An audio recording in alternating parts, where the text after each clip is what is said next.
Hi everyone, welcome back.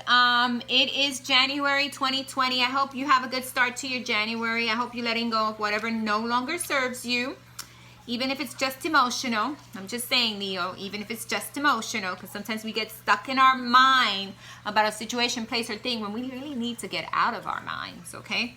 Because from your cards, I feel like you're stuck in your mind about something and you're not really letting it go, and it's in your mind because it deals with emotions when I look at your cards, okay?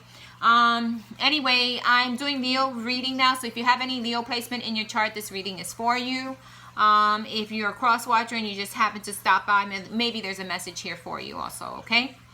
So Leo, your primary energy for this month of January is Ace of Swords. So this Ace of Swords is a winning. It's winning over all these burdens you had. All these burdens in your mind. You're winning over something. You are breaking free of your own mindset or of your own emotions or being stuck in your mind about something. And that's going to bring in the abundance you need. That's going to bring in the happiness you need, okay? So this is Spirit.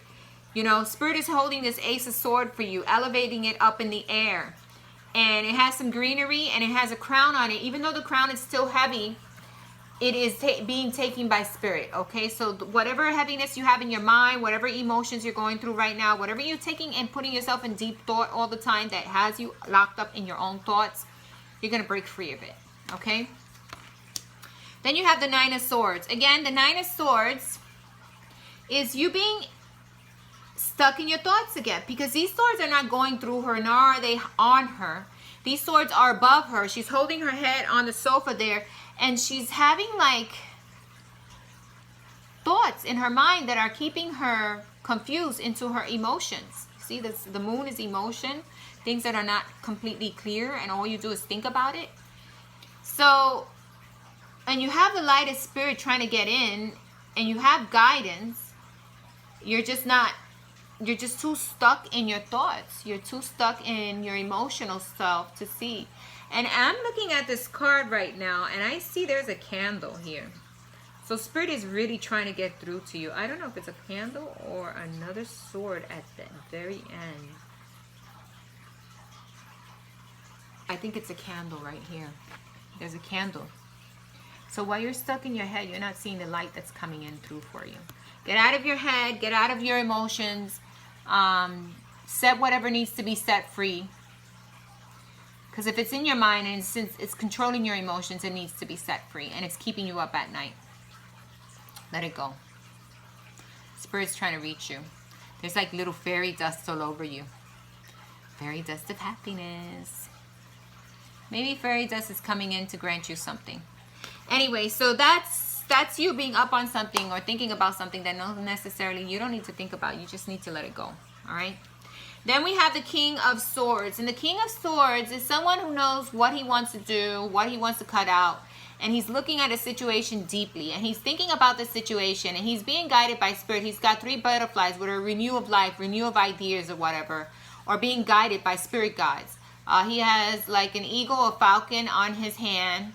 He has the sword pointing down. He looks like he's been in battle or been in deep thought, but he's ready to move on. Okay, so this is someone who knows what they want, what they need, and knows what to do.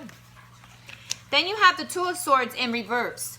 So whatever it is that was pounding in your mind or whatever it is that was driving you crazy, it's like 2 choices. Do I go left? Do I go right? Do I left? Do I go right? Where do I go? Where do I go? Tell me, tell me, tell me, tell me, tell me. In reverse is like, I'm not dealing with this. I'm letting this go because obviously there is no road in front of me, you know, and obviously I'm not happy with making either choice. So I'm just going to let Spirit lead me into what I need, what is my greatest good. And that's the best way to do it, you know, because if you're not ready to choose anything, let it go. Don't pounder on it anymore. Let it go and let it take whatever energy it needs to take to get it fulfilled. And if it isn't fulfilled, it's almost like you don't care whether you make it or not. Whether you do the choice, whether you choose this, choose that, you're not sure, you're unsure, and you don't care anymore. You're letting it go. Here you would be really stuck with these choices in your mind, but you're not. You're letting it go.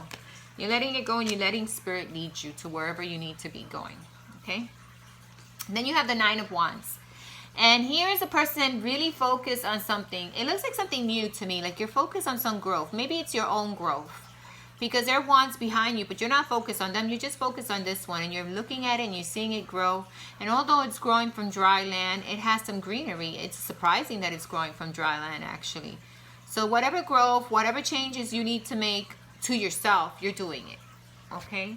You're doing these changes. You're breaking out of those emotions. You're setting yourself free from this misery and letting spirit deal with it, and just focusing on yourself. Good for you. Good job. Focus on yourself. Focus on your growth. Maybe on a job that you're looking at, or maybe a career move you're going to make, or maybe you're just focusing on yourself. But this is definitely not with relationships. Maybe the above thing was about relationships and things going on with a situation or an obstacle. But this here is like really, it's messages. It's focusing on this, on yourself. Getting messages, focusing on yourself. So good job focusing on yourself. I see it as more focusing on yourself. There is a moon in the background here too. So you might have a little bit of emotions and you might not be sure about things, but it's not taking over you, because this is upside down. You're just letting it be and letting it go. Good for you. That's a win-win to me. Once you can let go of situations and things and feel like, whatever, I don't have control, and I'm not going to put my control into this. I have Leo as my moon sign, so for me this is a good message, right? Letting go, letting it be.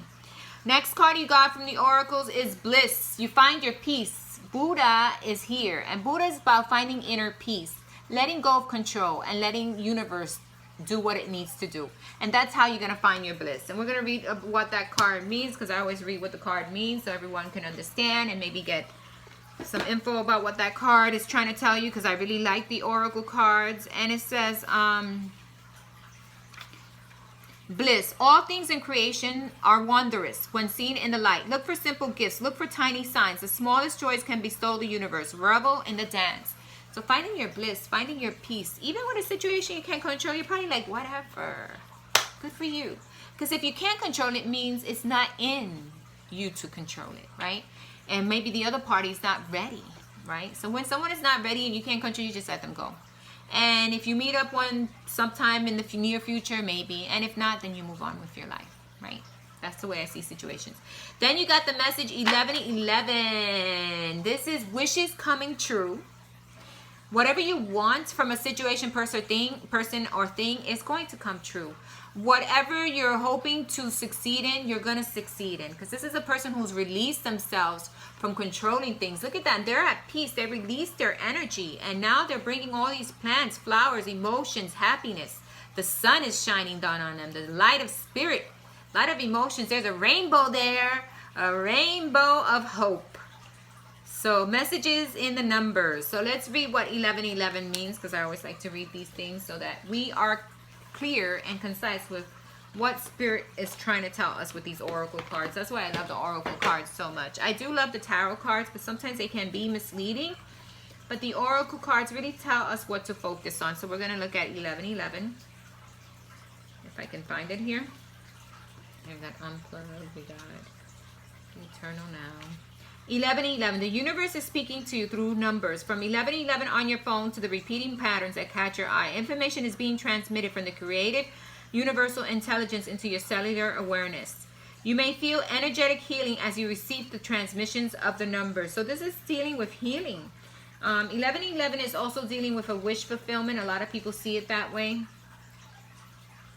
And it says here, as your invocation, say, I give thanks for the messages, energetic healing, support, and encouragement given to me now and always through unconditional love. I give permission to unconditional love to heal my body, my mind, and my soul through the healing frequencies of the numbers. Actually, I saw 1111 yesterday, so I'm going to put it up on Instagram. I haven't done it yet. May all beings feel the love and guiding intelligence of this supportive, nurturing universe through loving grace, my own free will. So it be. So be it. Okay. Beautiful messages. So wish coming true, feeling abundant, and knowing that you have a lot of greatness and that spirit is supporting you throughout your whole journey. Love and light, Leo. I hope this message rings true for you. For a minute there, I have to think, who did I do this? It's Leo. Have a wonderful January. Many blessings. This is a great message. Thanks. Bye-bye.